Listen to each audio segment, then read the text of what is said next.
Premièrement, enlever les couverts d'étrier de frein.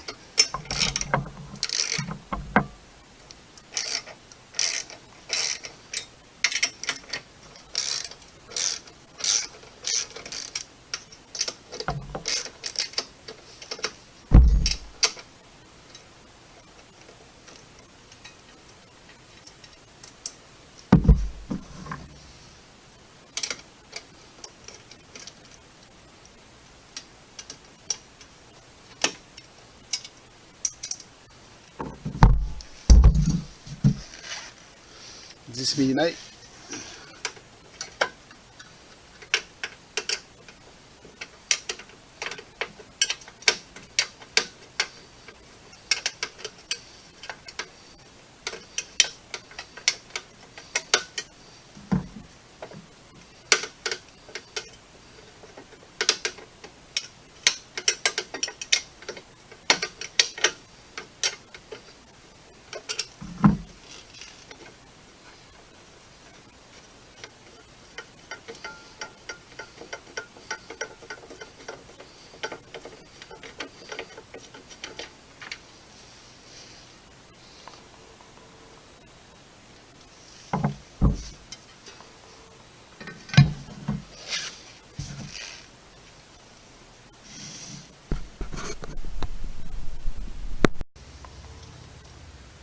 Avec une clé Allen de 5 mm, enlever la pine, la coupille qui retient les plaquettes de frein.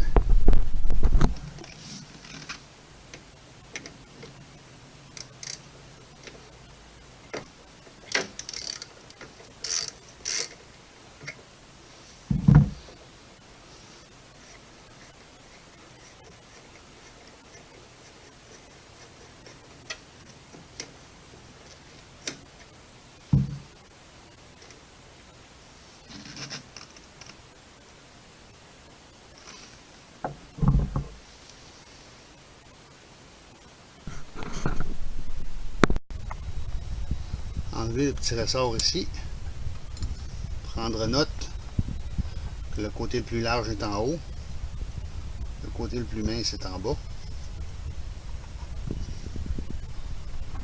Maintenant, il faut repousser les plaquettes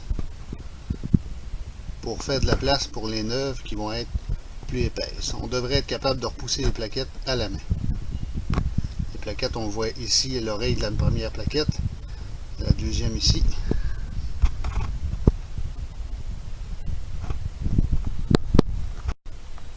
Une fois qu'on a réussi à repousser les plaquettes suffisamment, celle du bord vers l'intérieur et celle du fond vers l'extérieur. Celle du bord vers nous et celle du fond vers le moyeu. On retire simplement les plaquettes comme ceci.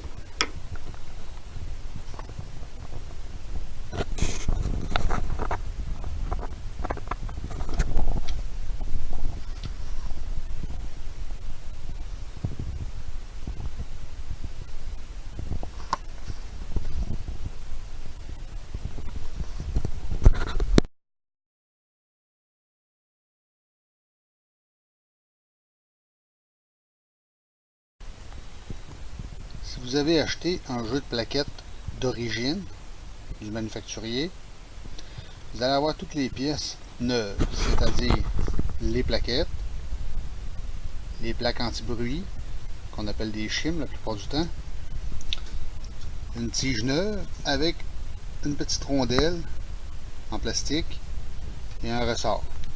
Si on regarde les vieilles pièces, au bout de la tige, on a déjà la rondelle en plastique, le vieux ressort, les vieilles plaquettes avec les plaques déjà installées dessus. Dans l'ensemble, on trouve également un petit sachet de graisse à base de silicone qui sert à lubrifier la tige et sa petite rondelle à l'extrémité.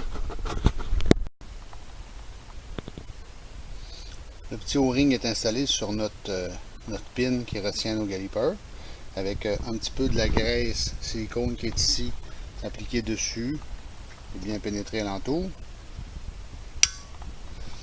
Notre ressort, nos isolateurs ont été installés derrière les plaquettes, bien sûr.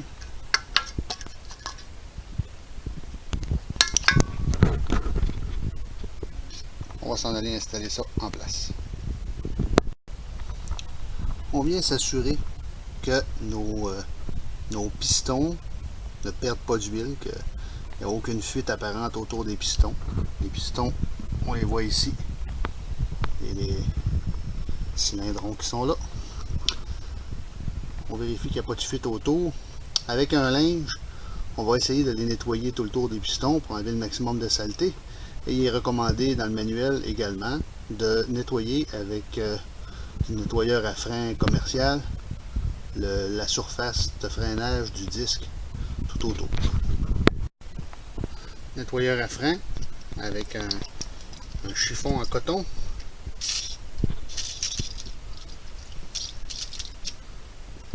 Attention de ne pas en échapper sur la peinture de la moto, ça pourrait la faire se diluer complètement.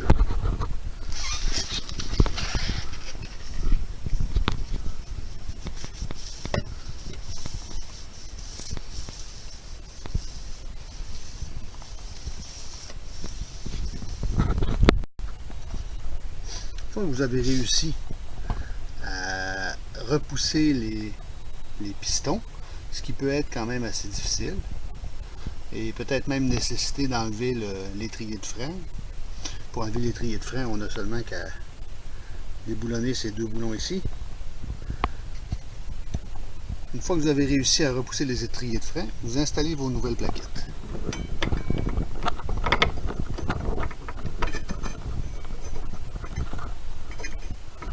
Les plaquettes devraient glisser assez facilement.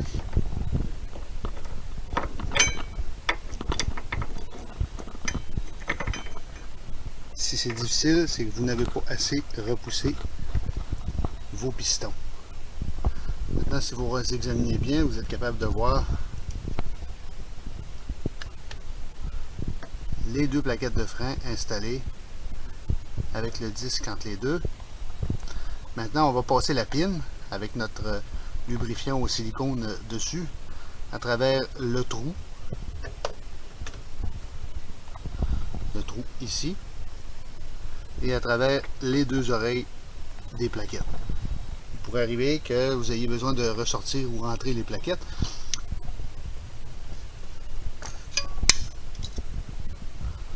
Avant d'installer la pine, on va mettre en place le ressort. Si on se souvient bien, la petite partie ici va vers le bas. C'est assez facile de localiser les encoches où ce que la pièce se place naturellement.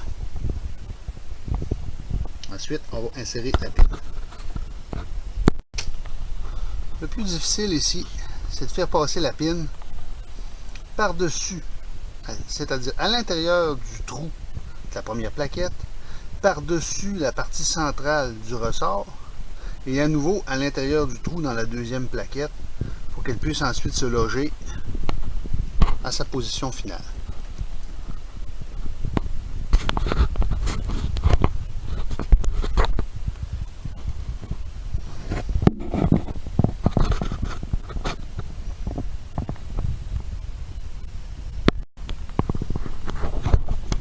Après quelques mouvements de va-et-vient et de rotation, on a réussi à mettre en place la pine.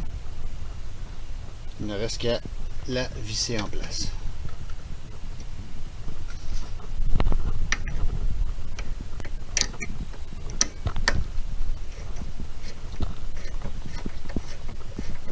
Ça devrait se faire sans difficulté et sans avoir à forcer. Si on force, c'est qu'il y a quelque chose qui n'est pas à sa place. Maintenant que ma pine est insérée à fond, je vais sortir la clé dynamoélectrique pour ajuster la force de serrage appropriée. La force de serrage est de 120 livres pouces.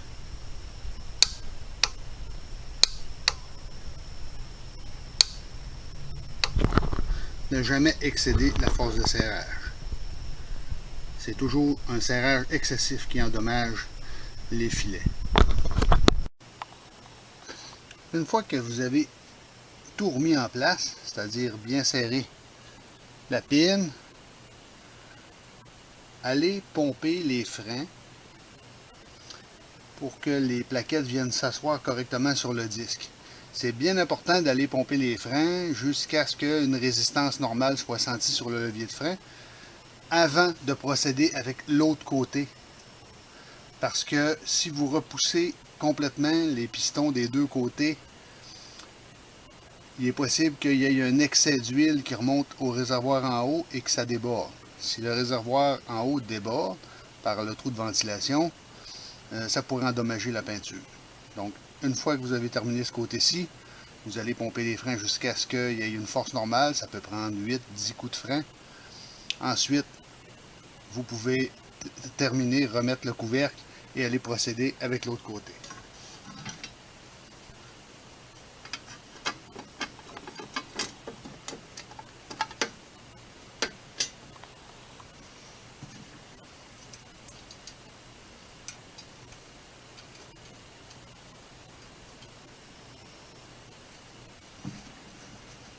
Certains voudront mettre du Loctite sur les filets pour être certain que ça ne se dévisse pas à la vibration.